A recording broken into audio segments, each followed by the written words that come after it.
இது முன்னோர்கள், அதாவது இறந்த முன்னோர்கள் இருக்காளோ இல்லையோ, அவர்களுக்கு சென்று சேர வேண்டியதான பித்ருக்களின் பங்கு என்பதாக சொல்லுவோம். அவர்களுக்கு சென்று சேர வேண்டியதான நீத்தார் கடன் என்பது செய்யப்படாமலேயே போய்விடுகிறது. வேற வழி இல்லை. கொஞ்சம் சில விஷயங்கள் ஓப்பனாக சொல்லித்தான் ஆகணும். எனக்கு எதுலேயும் நம்பிக்கை இல்லை, அதெல்லாம் பற்றி பெரிய விஷயம் இல்லை. பிறப்பு இறப்பு பற்றிலாம் எனக்கு ஒன்றும் பெரிய சமாச்சாரம் ஒன்றும் கிடையாது. எங்கள் அப்பா இருந்தார், அவர் நல்லவர், அவர் இறந்தார். இறந்தவருக்கு நான் என்ன பண்ணணும் அப்படின்னு கேட்டால், அவருக்கு கொல்லி போடணும். அவருக்கு கொல்லி போட்டுட்டேன், அவ்வளோதான். தவிர்த்து மற்றபடி நான் செய்ய வேண்டியது ஈமச்சடங்குகள் எதையும் செய்ய வேண்டிய அவசியம் எனக்கு கிடையாது. ஆனால் நான் சோஷியல் சர்வீஸ் நிறைய பண்ணிட்டுருக்கேன், நல்ல காரியங்கள் நிறைய பண்ணிட்டுருக்கேன். மனிதர்களுக்கு நான் பல விதத்தில் உதவி செய்து கொண்டிருக்கிறேன். எனக்கு அதிலே ஒரு திருப்தி வந்திருக்கு. அதனால் எனக்கு இந்த சொர்க்கத்தில் நம்பிக்கை கிடையாது, நரகத்தில் நம்பிக்கை கிடையாது, நீத்தோர் கடன்களை செய்வதில் எனக்கு நம்பிக்கை கிடையாது என்பதாக யார் வேணால் சொல்லலாம், நாம் சொல்லக்கூடாது. யார் வேணால் சொல்லலாம், நான் என்ன அனுமதி கொடுக்குறது? அனுமதி கொடுக்கல, சொல்கிறவர்கள் சொல்லட்டும், நாம் அந்த பேச்சை பேசக்கூடாது. நமக்கு அந்த இடத்துல நிறைய சத்த வேணும். ஒரு மகாபாரதத்தில் ஒரு கரை, ஜரத்காரு அப்படின்னு ஒரு மகரிஷி இருந்தார்.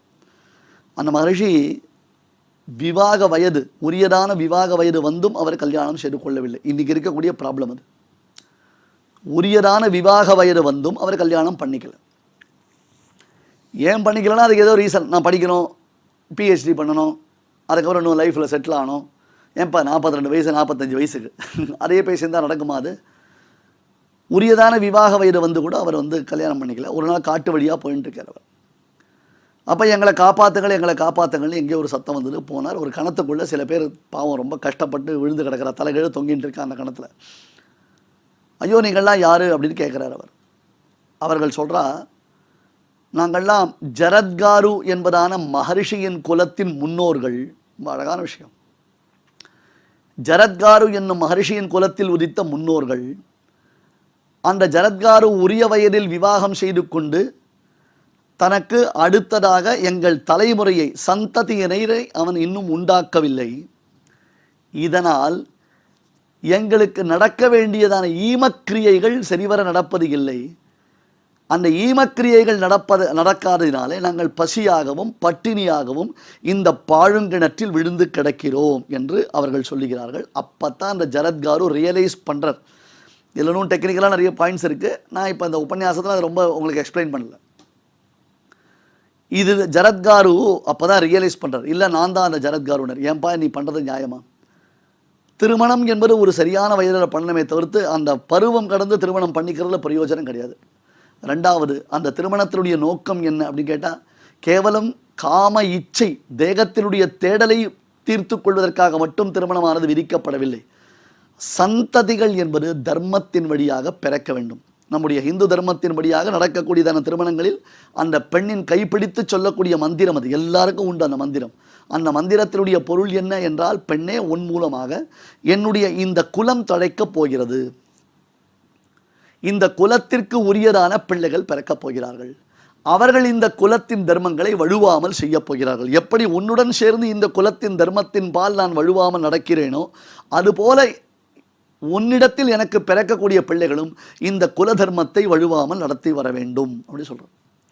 அப்போ முக்கியமான விஷயம் என்ன, இன்றைய காலகட்டத்தில் நாம் பார்க்கும் பொழுது நிறைய பேர் பித்ருக்கர்மாக்களை சரிவர செய்வதே இல்லை.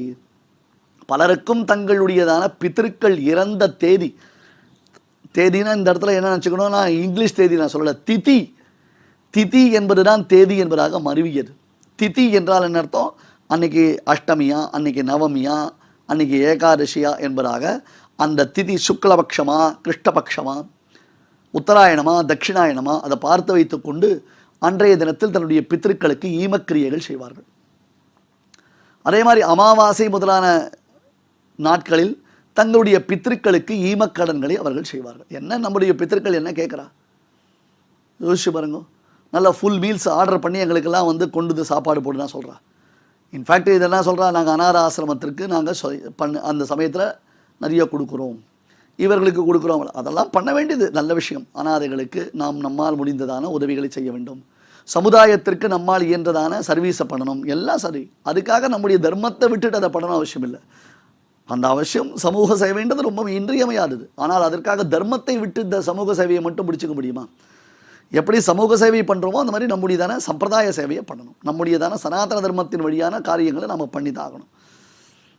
இன்றைக்கும் ஒரு அமாவாசைன்னு சொன்னால் ராமேஸ்வரத்தில் அக்னி தீர்த்தத்தில் எத்தனை பேர், ஆயிரக்கணக்கான பேர் நீராடி தங்களுடைய முன்னோர்களுக்கு கடன்களை எல்லாம் கழிக்கிறார்கள். யோசிச்சு பாருங்க. இப்போ நிறைய பேர் என்ன பண்ணுறா, ராகு பெயர்ச்சி, கேது பெயர்ச்சி, குரு பெயர்ச்சி அப்படின்னா ஓடி ஓடி போய் பரிகாரம் பண்ணுறான். கிரகணம் வந்ததுன்னா ஓடி போய் பரிகாரம் பண்ணுறான். ஆனால் தங்களுடைய முன்னோர்களுக்கு செய்ய வேண்டிய நீத்தார் கடனை குறித்து செய்ய வேண்டும் என்றால் அதற்கு எங்களுக்கு வழக்கம் இல்லை, எங்களுக்கு அதில் நம்பிக்கை இல்லை, எங்களுக்கு அது அவசியம் இல்லை அப்படின்னு சொல்லி ஈஸியாக எஸ்கேப் ஆகிடுறான்.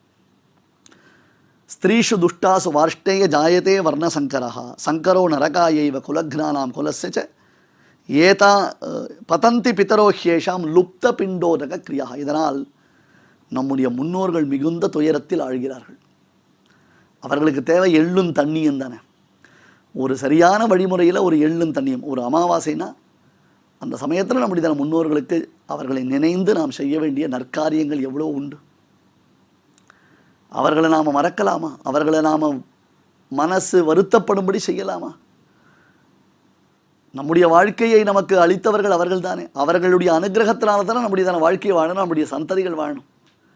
சந்ததிகள் பாதை மாறி செல்வது, நாம் அவர்களுக்கு நல்ல வழியை காண்பிக்காமல் இருப்பது, நாம் இந்த சனாதன தர்மத்தில் நடக்கக்கூடிய நிகழ்வுகளுக்கெல்லாம் நம்பிக்கை இல்லாமல் நம்மை வெளிப்படுத்திக் கொள்வது எவ்வளவு மோசமான விஷயம்.